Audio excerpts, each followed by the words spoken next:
Rooms in first class that just make sense. Independent seating for better privacy. Pillow and weight blanket. Crossbody seatbelts that might actually protect you. Larger TV screen with Apple TV. Way larger tables.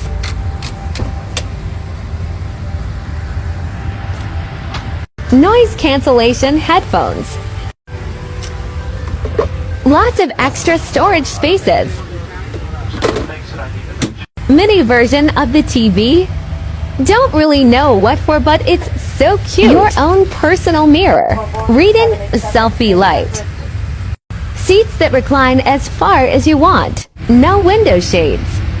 Instead, the glass polarizes with the push of a button.